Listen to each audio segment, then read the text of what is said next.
They say that some towns remember what their people want to forget. In the case of Ashford County, Kentucky, the memory lies buried beneath damp soil, sealed in the pages of a coroner's report that was never meant to see daylight. On an April morning in 1967, a fisherman on the banks of the Green River found something lodged against the roots of a cypress tree. 3 children, pale as bone, their hands clasped together as if they'd been waiting for someone to come back for them. Their names were Margaret, Thomas, and June Ashford, ages 9, 7, and 5. Hello everyone, before we start, make sure to like and subscribe to the channel and leave a comment with where you're from and what time you're watching. That way YouTube will keep showing you stories just like this one. The town froze. The sheriff's office roped off the area, reporters circled, and within days the name, Ashford, was whispered in every home, every church pew, every sleepless kitchen at midnight. But the shock wasn't that the children had died. It was that no one could agree on when. The bodies were perfectly preserved, as though the river had refused to touch them. The coroner's notes, what few pages survived, described their condition in words that don't fit within the laws of nature. No sign of decay, he wrote, eyes intact, blood thickened, not drained. The Ashford farmhouse still stood on the edge of town, half swallowed by kudzu, the curtains drawn since 1959, the last time anyone claimed to see the family alive. The father, Henry Ashford, had been a decorated war veteran turned preacher. His wife, Eliza, taught Sunday school. They were the kind of family people pointed to when they wanted to believe in decency. Until they vanished. For 8 years, the house sat empty, doors nailed shut, windows broken and boarded. The county listed it as abandoned property. But someone kept the grass trimmed, someone left milk bottles on the porch, and sometimes, neighbors said, they heard a woman's voice humming from the upstairs window, the same hymn Eliza used to sing in church, soft, sorrowful, and slightly off-key. When the children were found, the county thought it was a tragic end to a long, unsolved disappearance. But what happened next, the days after the discovery, would unravel the quiet history of Ashford County. Because what the sheriff's men found inside that farmhouse was not a home. It was a mausoleum, and the evidence they unearthed suggested the children may never have left it in the first place.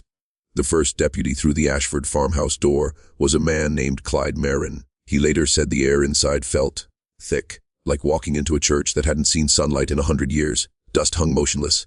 Every clock had stopped at 3:17. Plates still rested on the table, arranged as if the family had just stepped away for a moment. But the strangest thing was the smell. Not rot, not mildew, something faintly sweet, like lilacs left too long in water. Upstairs, the bedrooms looked almost untouched. The children's beds were made. A row of toys sat perfectly aligned on a dresser, each coated in the same fine layer of gray dust. A Bible lay open on the floorboards to a single passage, Exodus 22:18. Thou shalt not suffer a witch to live. Sheriff Halpern, who'd served in the war with Henry Ashford, turned pale when he saw that. Henry was obsessed with that verse. He whispered to one of the men, said there were things out here older than Christ that never died. In the master bedroom, the deputies found something no one could explain. The wallpaper was scorched in circular patterns, blackened as though by candle flame. But there were no candles and no signs of a fire. On the ceiling, written in what looked like chalk, were 3 words, "We were promised." The official story said the family disappeared during a storm in 1959, presumed swept away by floodwaters from the Green River. But the records didn't fit. No storm had been recorded that night. The roads were dry. The neighbors hadn't heard a thing. Henry's car remained parked in the barn, its engine intact, keys still in the ignition. There was no sign of struggle. Only absence, preserved like an empty photograph. The coroner's report on the children's bodies deepened the mystery. Their lungs contained no water. Their stomachs held food only half digested. Time of death, impossible to determine. He wrote in the margins, the organs are pristine. They should not be. When word of this spread through Ashford County, something shifted. Church attendance tripled. Doors that had once stayed unlocked were barred each night, and an old story, something whispered for generations, rose again. That the Ashford land had once been part of a burial ground, centuries before the town was even founded. A few of the older residents still remembered what their grandparents had said, that the soil there never gave back what it took. By the end of that first week, the Ashford property was crawling with state investigators.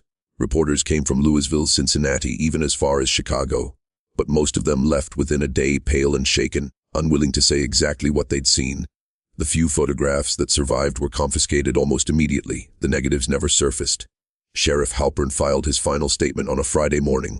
By Monday, he had resigned and left town for good. He told a local pastor, his last recorded conversation, that he Wouldn't spend one more night in a county that doesn't sleep. What he meant by that would only become clear years later. The deeper they searched the farmhouse, the stranger the findings became. Beneath a loose floorboard in the parlor, they uncovered a wooden box wrapped in oilcloth. Inside were pages torn from Eliza Ashford's diary, most dated between 1957 and 1959. Her handwriting was delicate, almost fragile. The entries began innocently, notes about the children, about Henry's sermons, the changing seasons. But as the pages went on, her tone fractured. One passage read, "Henry says the light in the field is not the devil. He says it's the promise. I saw it last night. It moved like breath, like something remembering it used to be alive." Another, "The children talk to her now. The woman in the corner. June says she smells like rain." The diary stopped abruptly on April 12, 1959, the same date the family vanished. The last words she ever wrote, "If we leave, she'll follow. If we stay, she'll take us whole." When after that, the investigation descended into chaos. The county coroner recanted his earlier statements, claiming his notes had been tampered with. The state police sealed the farmhouse and declared it condemned, though no structural issues were ever cited. Within months, the Ashford property was officially erased from the county registry, its parcel number missing, its deeds untraceable. Still, locals swore that every spring, when the Green River flooded, pieces of that house appeared downstream, boards etched with symbols, toys waterlogged but intact, a child's shoe or ribbon, always clean, always looking new, as if time had spared them too. And though most people refused to speak of it, there were a few who said they still saw the children, 3 pale figures near the tree line at dusk, standing hand in hand, waiting for something the living could never understand. In the summer of 1968, 1 year after the discovery, a man named Dr. Lowell Eddington arrived in Ashford County. He was a professor of anthropology from the University of Chicago, known for studying Appalachian folklore and burial customs. Officially, he was there to assist in historical context. But locals believed he'd come for reasons much darker. He rented a single room above the hardware store, spent his days combing through courthouse records, and his nights wandering the road toward the Ashford property. People said he never carried a flashlight. By autumn, he'd interviewed nearly everyone who'd known the Ashfords. His notes, found years later in an archive mislabeled as meteorological studies, describe a pattern he called familial containment. Families, he claimed, bound to certain pieces of land where death and time don't follow natural law. He traced the phenomenon back through generations of Ashfords to a man named William Ashford, who settled there in 1813. William's wife and 4 children had died within months of one another, their graves unmarked. The local church refused to bury them on consecrated ground. The reason, according to the earliest records, unnatural preservation. Eddington's papers suggested the land itself might have been part of an older network of ceremonial sites used by indigenous tribes, places meant not for worship, but for containment of what was once called the sleeping thing. The Ashfords, he theorized, had either stumbled upon it or inherited its guardianship, unknowingly maintaining a covenant too old for language. Then, on October 3, 1968, Eddington disappeared. His rented room was left unlocked. On his desk were 2 items, a map of the Ashford property and a single Polaroid photograph. The picture showed the 3 Ashford children standing at the edge of the Green River. Their eyes were open, and according to the date stamp, the photo had been taken 2 days before it was found. The sheriff's office denied its existence, but fragments of that image circulated quietly through the county, passed from hand to trembling hand until the paper yellowed and the edges tore away. Some said the photograph changed if you kept it too long. The children's heads tilted, their mouths parted. By winter, no one spoke the name Ashford aloud. The farmhouse was finally burned down by order of the state, but the fire didn't behave like fire. It burned cold, smoke without heat, light without flame. Witnesses said they heard voices inside, singing that same broken hymn Eliza once sang. The next morning, all that remained was soil, perfectly black, perfectly smooth. Not even ash. The county tried to move on, but Ashford had a way of coming back. In 1974, a construction crew broke ground just 2 miles from where the farmhouse once stood, preparing to lay foundations for a new subdivision. By noon the first day, the foreman called the project off. The men refused to keep digging. They said the soil blood. When the state sent inspectors, they reported finding no trace of blood, only a thick red clay unlike any other in the region, heavy with iron and salt. But the locals weren't convinced. They knew that land. It had a pulse of its own. One worker, a man named Darrell Pike, told a reporter that he'd found something at the bottom of his trench, a child's handprint pressed into the clay, deep and perfect, as if it had just been made.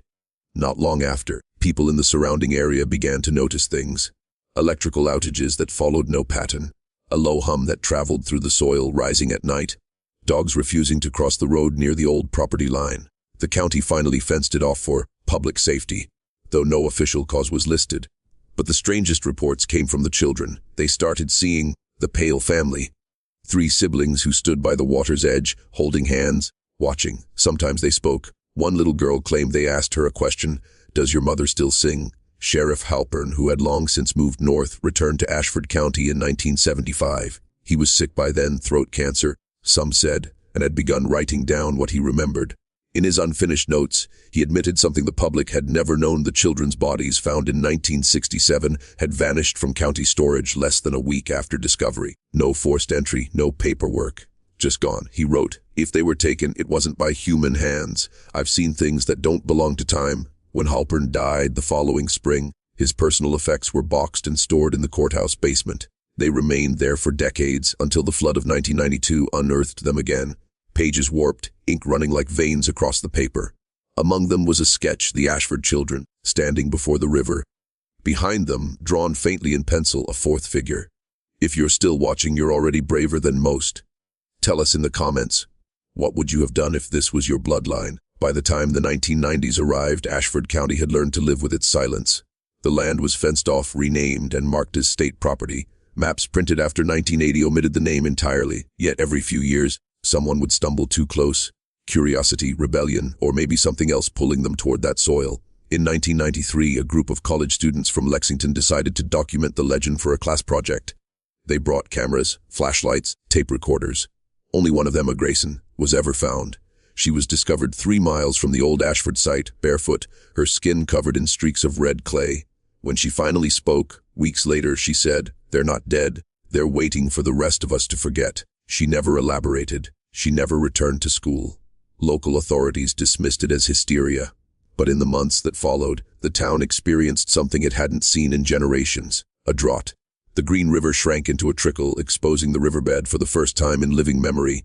And there, half buried in the mud, they found pieces of the past, fragments of children's shoes, a small wooden cross, and the corroded frame of what looked like an old camera. Inside, its film was intact. The photos, when developed, showed the same image again and again: the river, the tree line, and in the distance, the faint outline of 3 figures, hand in hand, staring toward the lens, every frame slightly closer than the last. The negatives were sent to Frankfurt for analysis. They never came back. A retired journalist named Carl Henley, who'd covered the 1967 discovery, later claimed he'd seen one of those photos before it disappeared. He said it wasn't just the children in the image.